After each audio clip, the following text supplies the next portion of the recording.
For a lot of new listeners, I guess there is a sort of sometimes, thought process, well, my property's not positive cash flow.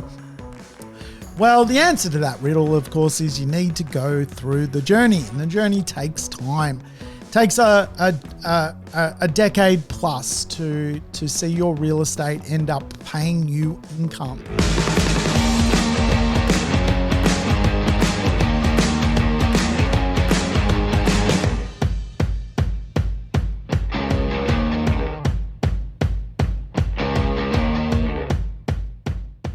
Welcome to the Urban Property Investor. I'm your host, Sam Saggers, here to help you crack the code of real estate wealth. Today's show, it's the last show of the year. It's always a cracker, the last show of the year. We do the UPI Awards. Yes, the Urban Property Investor podcast has awards. We're going to find out who the biggest Golden Gopnik is of 2023 today in this episode.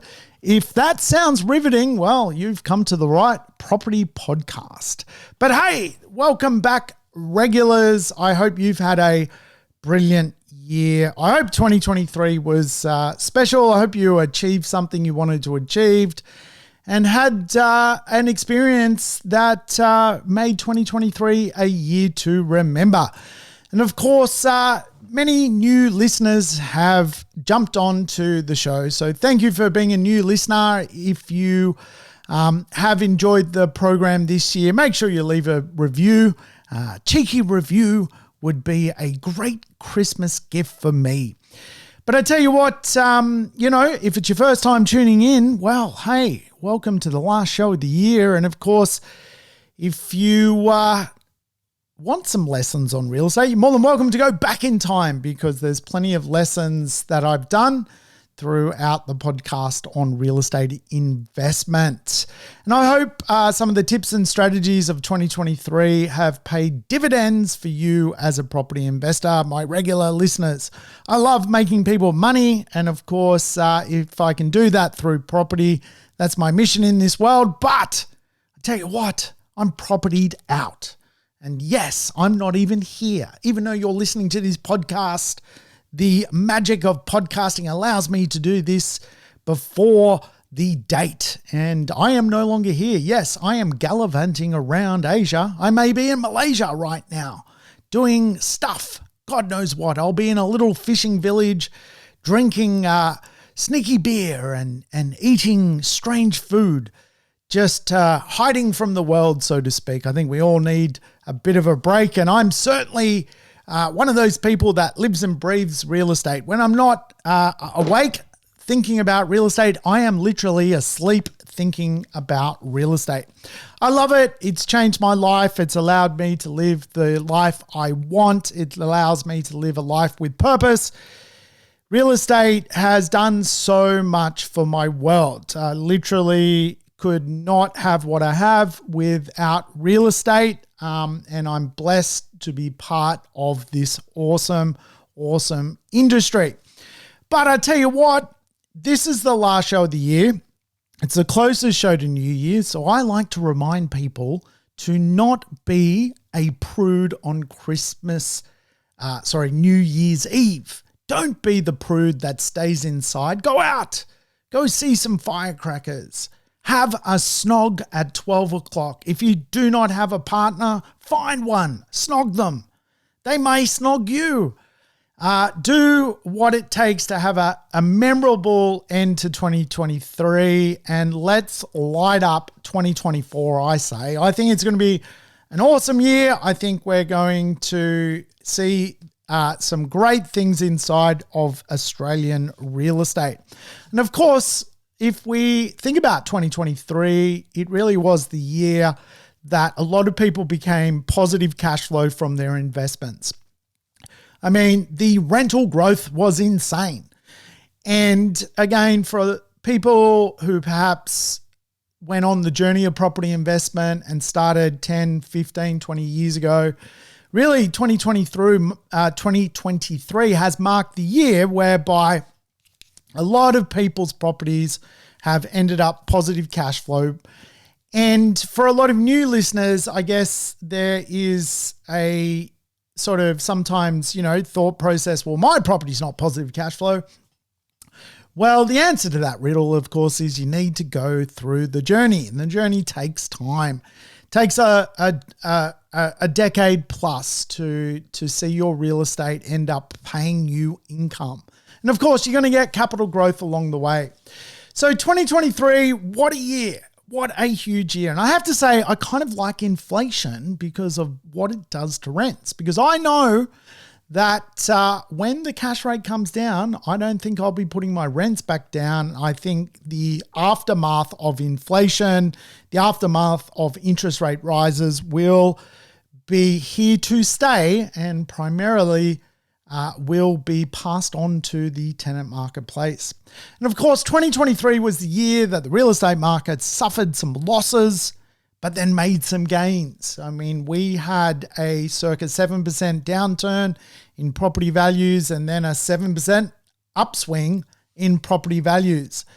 By the end of the year, which is effectively a couple of days' time, the real estate market will be up more than it has been down. It will end the year on a high, and across many marketplaces, we now are seeing a new price record, a record high, a record new starting point to take on 2024, the new cycle as it stands. And of course, 2023 was the year we basically saw population growing pains, didn't we? Wow, so many people living in cars at the end of the street. Wow. Did the car episode. Everyone reached out about the car episode. Man, people living in cars in my street. Everyone's telling me how many people are living in cars because we have a population crisis. We have a demand crisis, which obviously links to real estate. And of course, 2023, the great supply crisis as well. Just not enough product being produced, too much volatility in the production of real estate. And that's going to lead to some pretty serious, I think, consequences in 2024, whereby big population, not enough product, you put two and two together, usually equals results. But 2023, really, the year of the Matilda, yes. The Australian ladies soccer team was really probably the best performing sports team of the year, let's face it. And I believe Matilda is the word of the year, according to McCrindle. But the other big thing for me in 2023 had to be AI. I mean, I know it technically popped in 2022, but wow, I love robots. I love chat.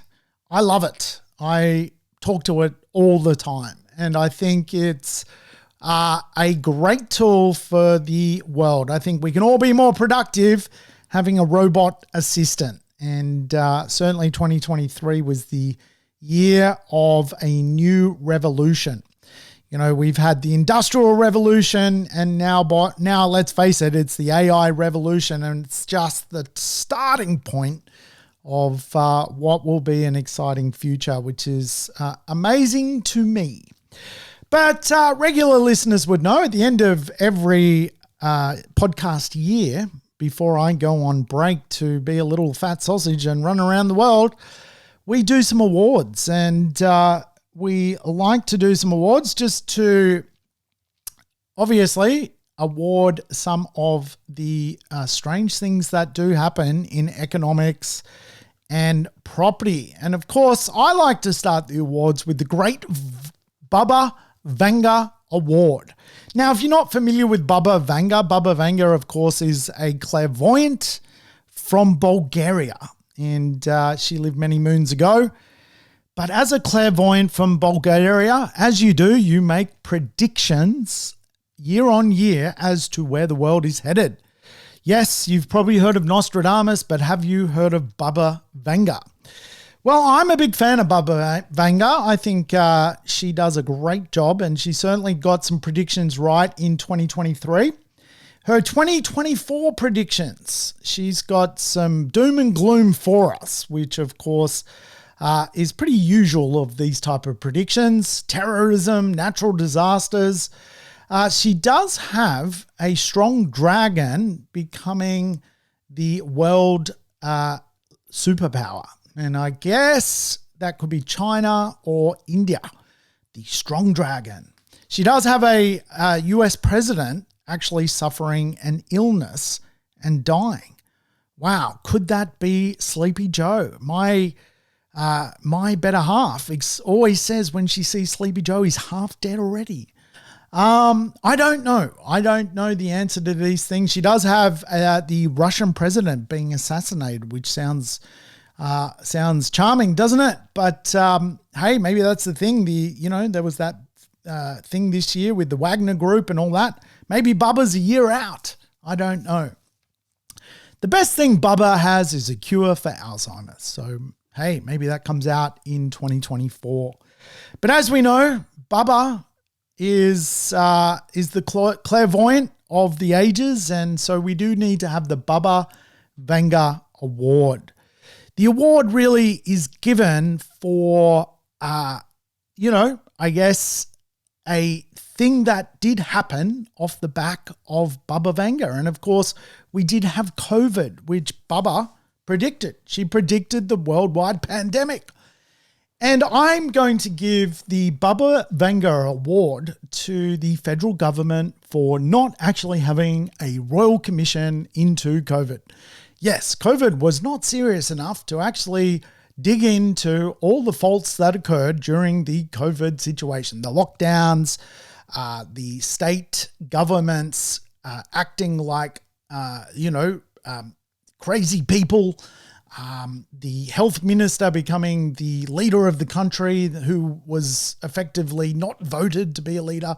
None of that is going to be explored because we're not having a royal commission. Yes, we may have a royal commission into other things, but apparently COVID is not good enough for the royal commission. So the Bubba Wenger Award goes to the federal government.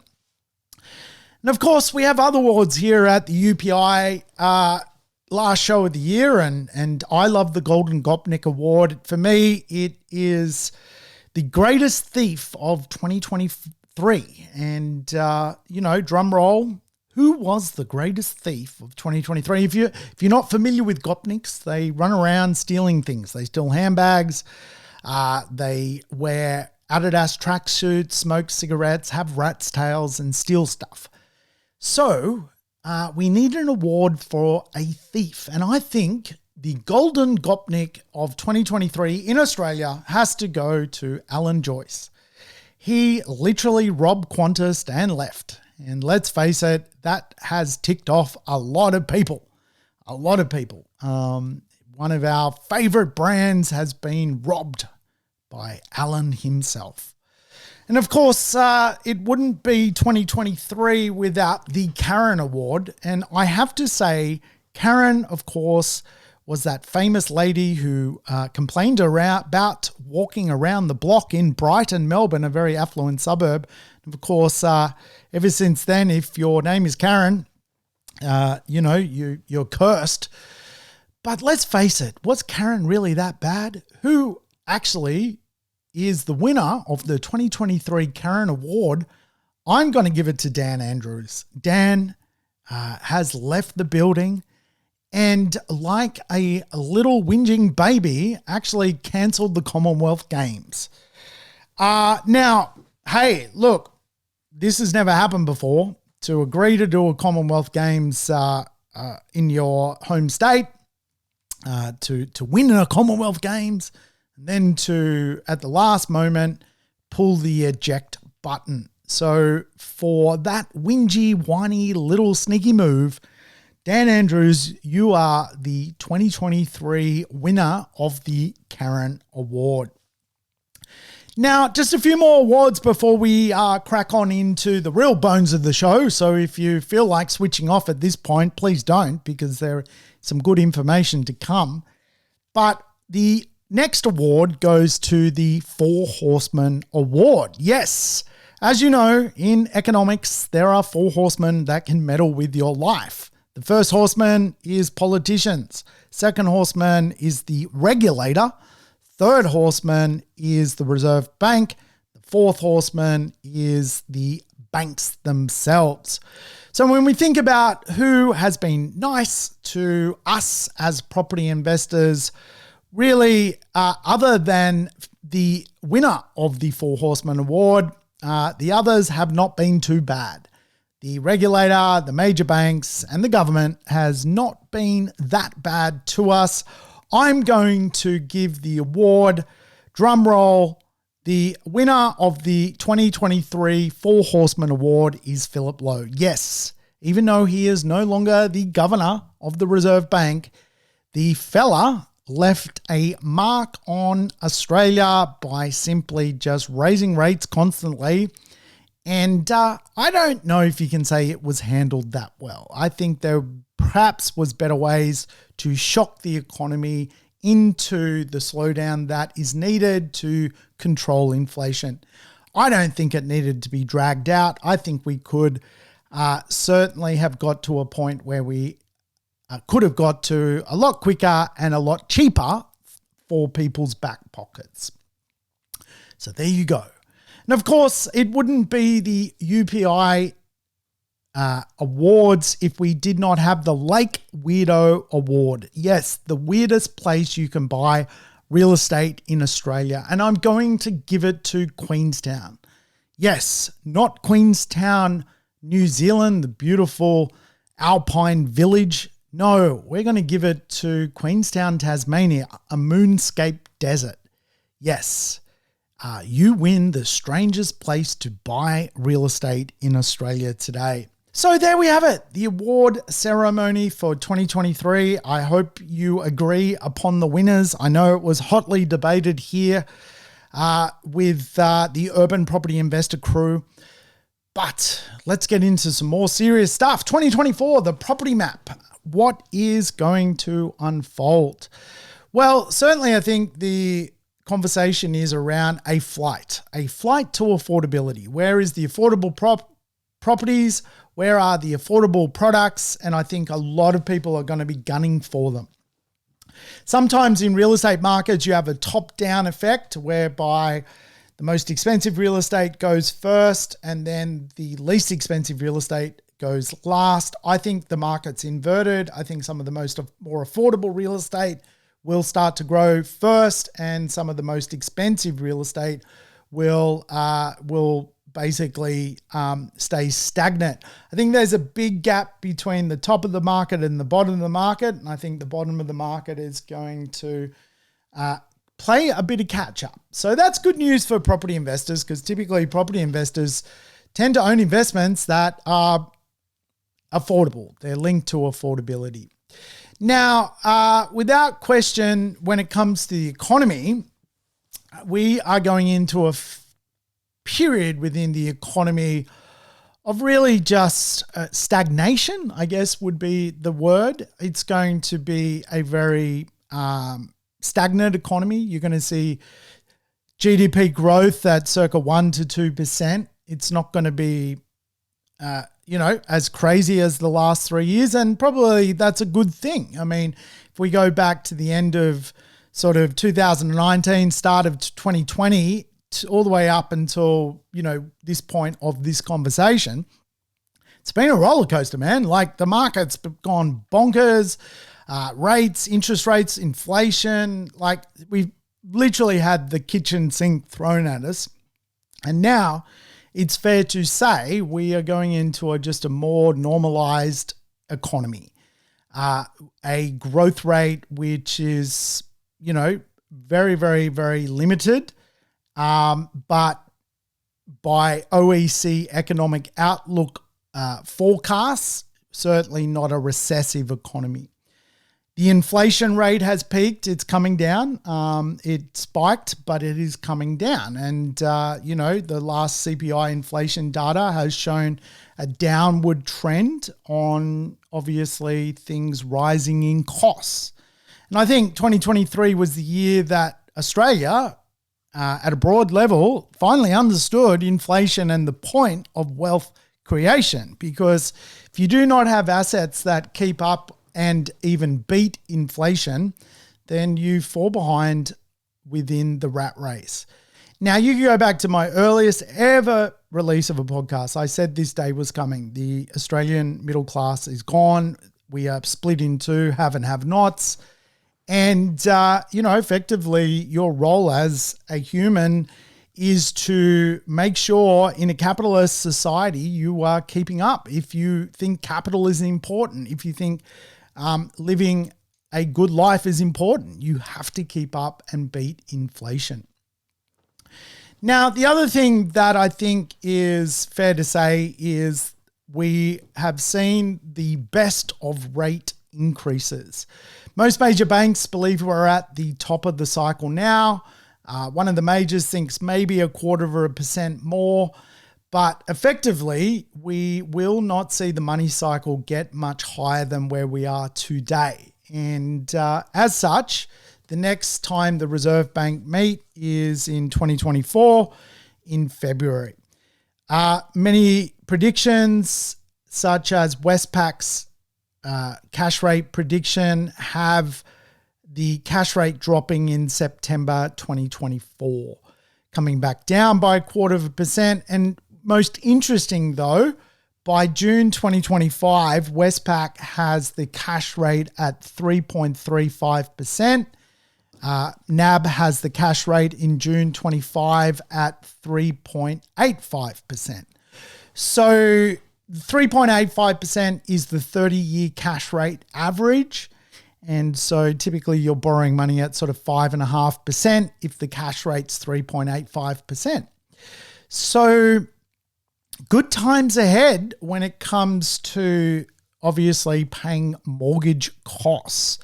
But it is also fair to say we will see a spike in rents, which we'll talk about as well. So there's a lot of pros to 2024. I'd say there's more pros than cons. Certainly yields are going to spectacularly grow still. Government has done the, pro first homeowner move. I think we're going to see more Anastasia Palaszczuk moves. I mean, the fact she's won the Golden Gopnik Award, I'm sure other premiers would like to win that award as well. We are massively undersupplied, which is obviously a pro to property investments, a game of supply and demand. Tax advantages are back. I mean, anyone who earns a half-decent wage has not been able to offset the high amount of income tax they pay. And quite often, you hear people sort of bag out the concept of, I guess people getting a tax deduction from owning an investment property and providing housing for someone. And I kind of disagree. At the end of the day, there's marginal tax rates in Australia and, some people are paying, 47% tax. Other people are paying 30% tax. How's that even?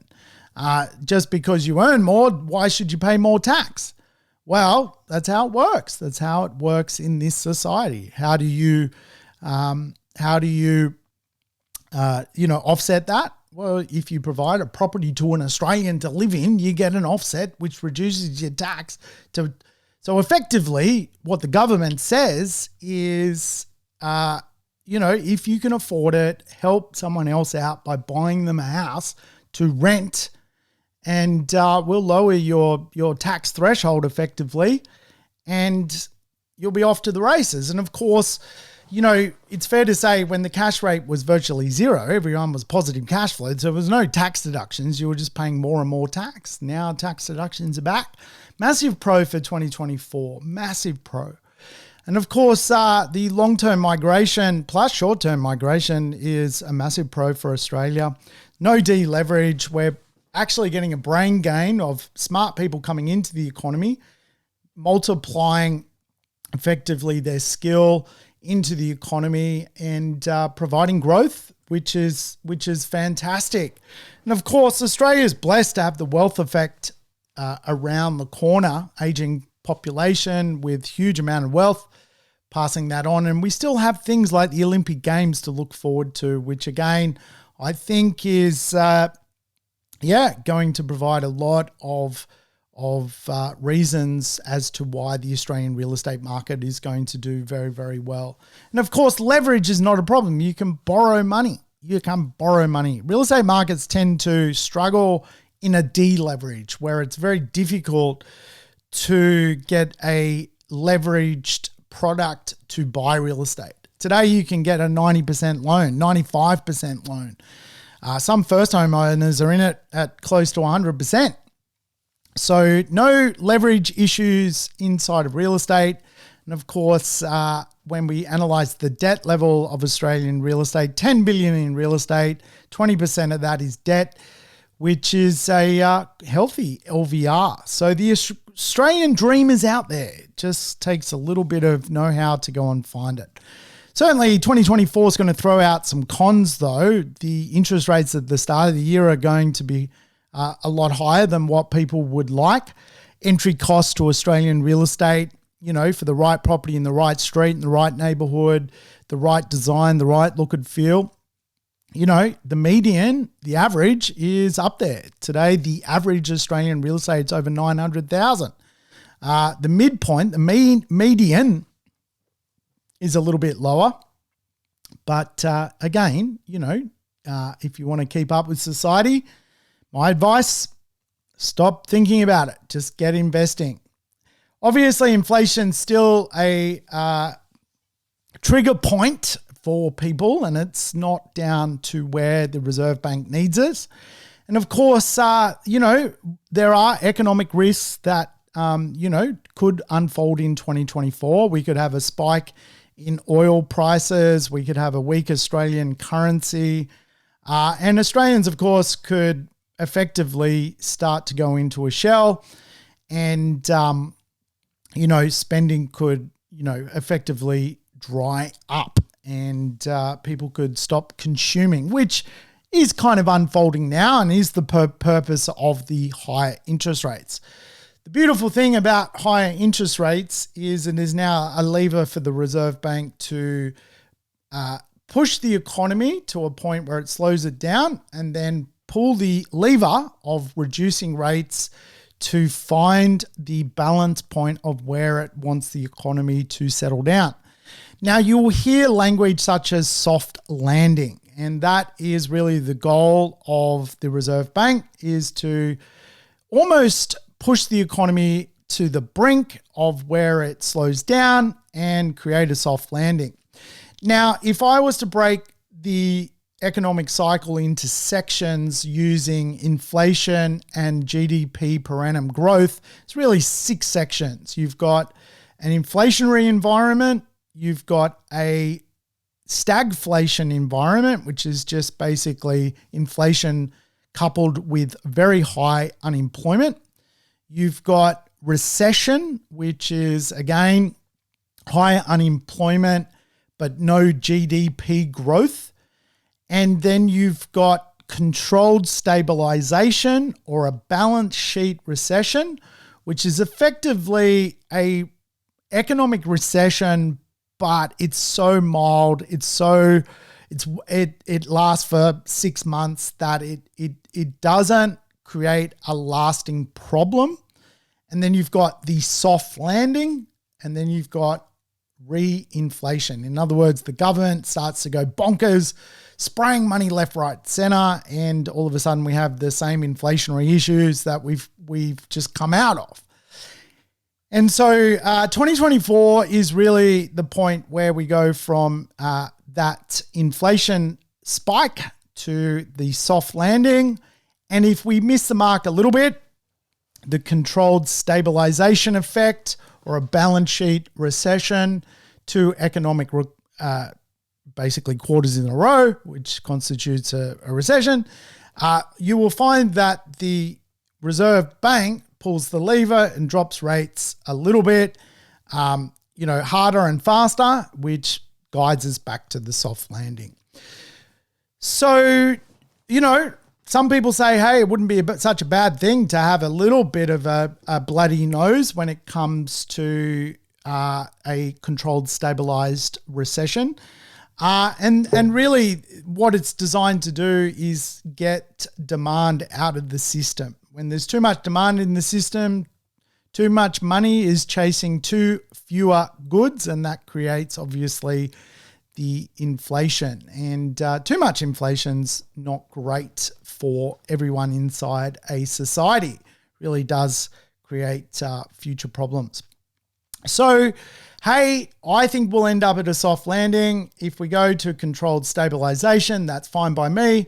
Obviously, I think we're miles away from stagflation and recession, and we're miles away from reinflation, a high growth GDP per annum economy.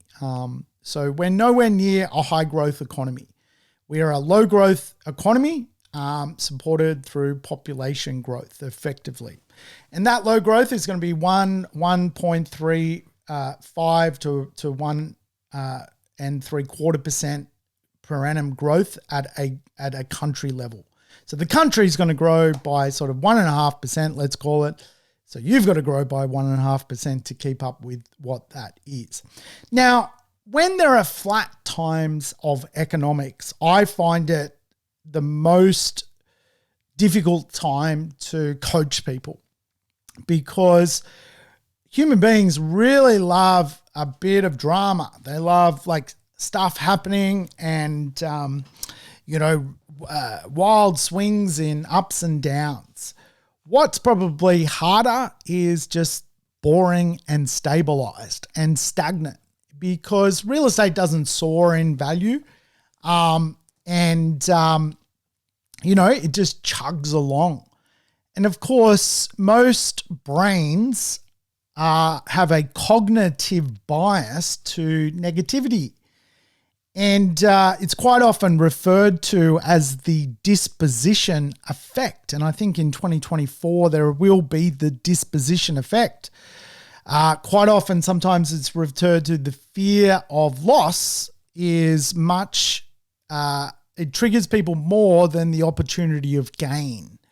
And I think for a lot of people who are having a realization into how long the journey of real estate is, they may get triggered by this kind of, wow, the economy's boring. There's nothing happening. Why am I paying a mortgage? Where's my capital growth? All of those kind of conversations are going to happen. And of course, the old silver fox says, real estate is, it's a journey. It's not an event, right? And it's so true. It's buying a property is an event. Making money out of real estate is a journey. You got to go through 10, 15, 20 years, 30 years of heartache and pain and interest rates and changes in the economy and tenants and renovations. It's a journey. If you think of real estate as just a point, an event, you're just going to, you're not going to end up where you want to be. Let's face it. You'll have this disposition effect, and you'll start to go, oh, what am I doing this for? And that is really your brain's cognitive bias towards negativity. But I want to assure you, 2024 is really the year that you shut out the noise and you'll win a battle. And for most economists, they agree. Real estate is pretty simple in its form. It's a game of supply and demand. And 2024, we're going to see continued robust population growth. More migrants, more families having kids. We're going to see a diminishing continued level of construction for residential properties. We're not going to have the supply coming through. So we're going to have more demand than there is supply for somewhere to live. And as such, really a article came out in the Fin Review of forecasts for home prices nationally. And this stuff can bounce around, and changes all the time. But man, 10 economists came out with predictions averaging 7% per annum. So the real estate market predicted to move up 7% per annum. Some famous names here, Louis Christopher, I know he's very pro Brisbane, Perth, Shane Oliver, AMP, You've got Samir Chopra, CBRE. You've got Cameron Kusher, PropTech. All have a bit of a range, but when the Australian Financial Review annualised that range, it was a 7% capital growth forecast for 2024.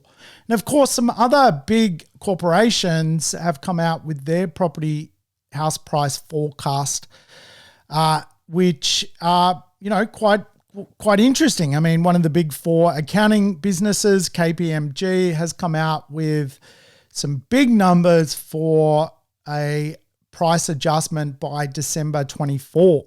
Melbourne to adjust by 8.5% up in value.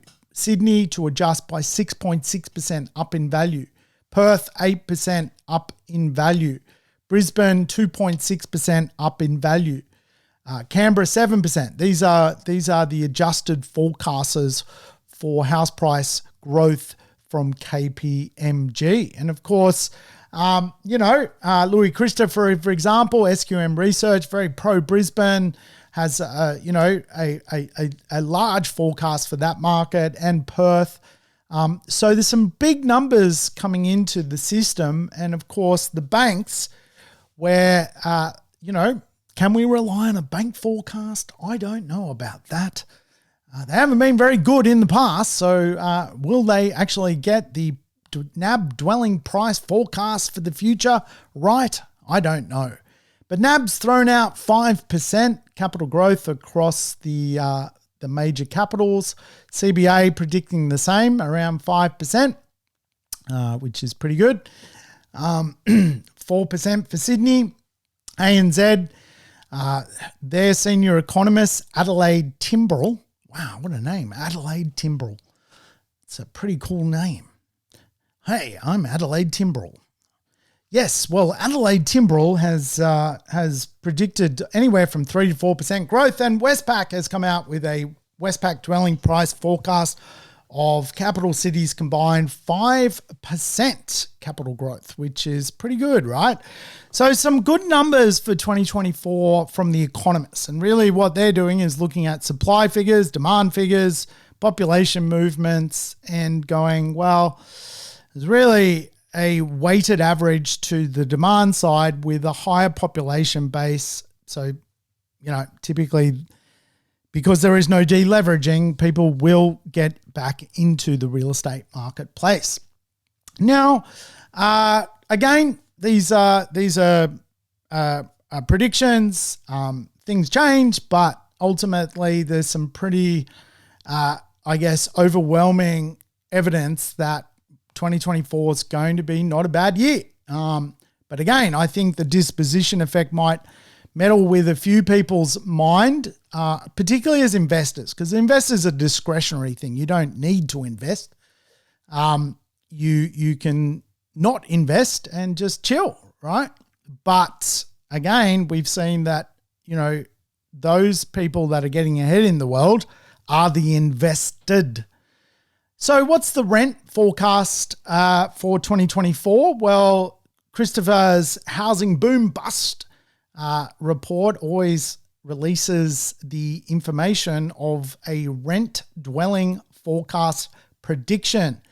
And this comes out in November 2023 and effectively forecast till November 2024. And some good numbers, like Perth's effectively going to do an actual change of anywhere up to 12 to 15%. Its 2023 change was 18%. So combined over a 24-month period, it's effectively a 30 to 35% rent increase in the Perth marketplace. Wow. That's amazing. And again, this is where property investors need to be very, very vigilant that they are invested, because when rents go up, generally capital growth follows.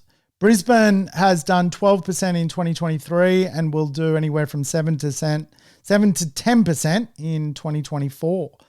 So, wow, that's a combined 24 months of 22% increase in rent.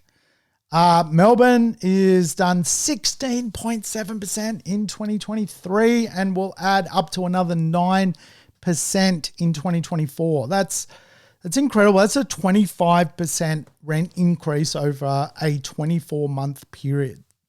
Now, that's amazing, right? Like, if you think about it, if you had a $400 per week rent, it's now $500 a week, which is just huge. And, I'm probably the beneficiary of these rent increases at the moment because my portfolio is now getting the double rent increase. And I talked about this before. I've now literally, after this podcast, going to the post office to post my property manager a case of wine because they got me the double. The rents on an asset I own went up in 2023, and now by virtue of a rent increase in 2022, which was sizable. It was a circa 16%.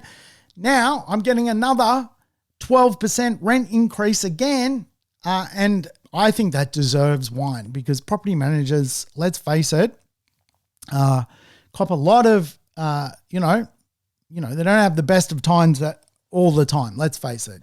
Sometimes they get snappy landlords yelling at them and also, disgruntled tenants. And that's why I've never, ever wanted to be a slumlord. I've always wanted to be a landlord. I've always wanted good assets that people love living in. They love looking after it. They look after it like their home. And they're prepared to pay more in rental value to stay. And so that's my methodology, and it's working out very well. And I'm watching my assets fast grow from the rental perspective.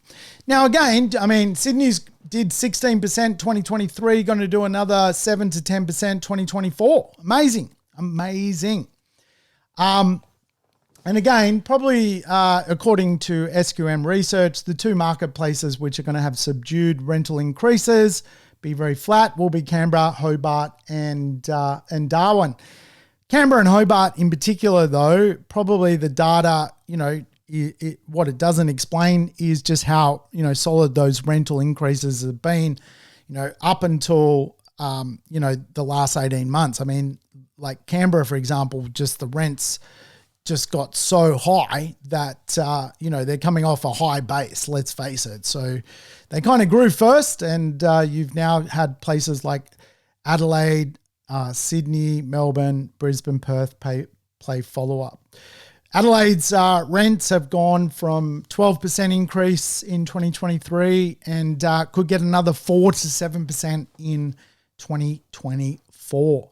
So, wow, that's amazing, right? Like, if you annualize the capital city average, 15% increase in 23 and around a 10% increase in 24. And I'm experiencing that. My rents are due to go up on the property I just talked about in 24 in January. I'm experiencing the double rental increase per exactly what this report is saying. So it's amazing. And again, I go back to the position that in September, the cash rate will fall, interest rates will drop, and I'm not putting my rents down. So who wins here? Who wins? The landlord wins because the tenants will pay the inflated rate for rent now moving forward. Investors and home buyers will not pay the inflated rate for cash borrowed moving forward. They will pay a lesser rate.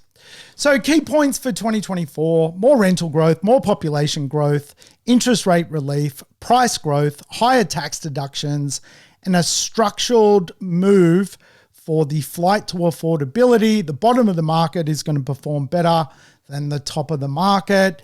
And, I just think that's absolutely amazing. Now, every year in November, I do an audit on the 5 cities plan just to make sure my logic around property investment at a bare ass minimum absolutely works.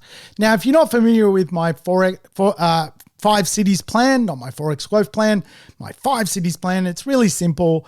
For most people, they want to retire on a passive income of, $100,000 per annum. To do that, you need around $2 million worth of real estate paid off.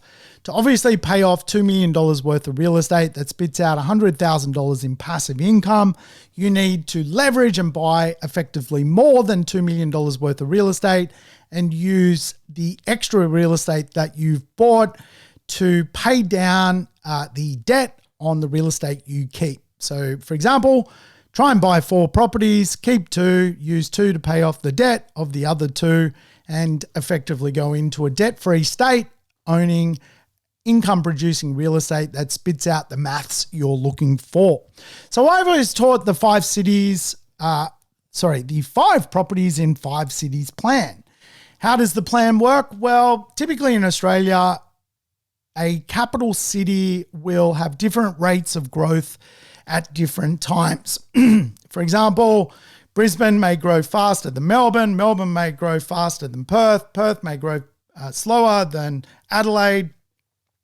But always what happens is 1 or 2 marketplaces are typically doing very well, while 2 or 3 other marketplaces are asleep. And 2024, you definitely will see how the 5 properties in 5 cities plan works, because we're going to have a faster rate of market growth in certain markets over others. And so, however, if you were to simply buy the average house in the 5 largest cities with over 1 million people, you would effectively have, you'd be buying the median valued property in those areas at a house rate, combining it across 5 different locations, combining it across 5 cities. You get a mathematical number, and obviously if that mathematical number goes on to double in value, you can then eventually end up keeping a couple of the properties and getting that passive income. Wow, that was a roundabout way of explaining the 5 cities plan. But I first published the 5 cities plan back in November 2016, and if you bought 1 house in Sydney, Melbourne, Perth, Brisbane, and Adelaide, your total portfolio would have been worth $3,060,000 when connected to the median house price of CoreLogic's November 2016 data. Fast forward to last month's data, November 2023, CoreLogic's house price.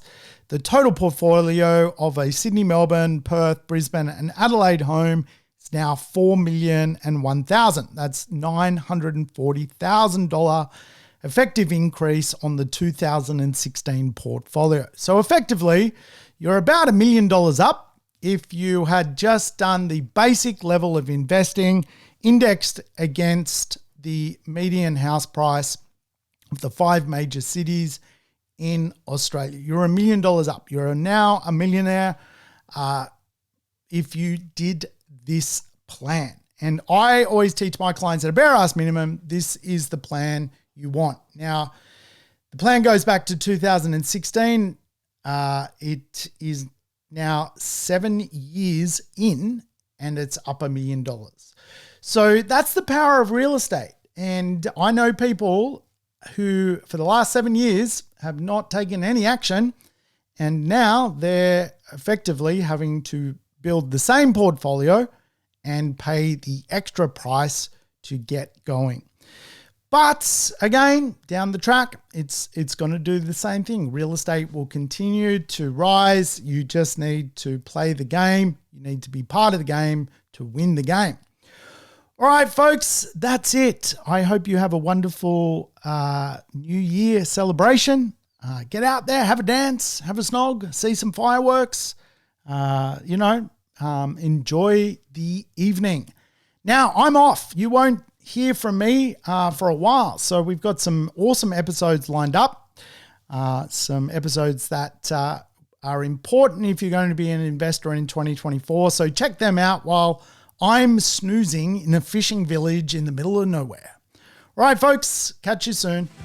Thanks for tuning in to the Urban Property Investor. To never miss an episode, make sure you subscribe to the podcast on your favorite app or on YouTube. I would love it if you could give the show a rating and share it with your friends and family. In between episodes, you can always keep in touch with me by connecting on social media over Facebook, Instagram, or LinkedIn. Until we meet again on the next episode of The Urban Property Investor, take care and bye for now.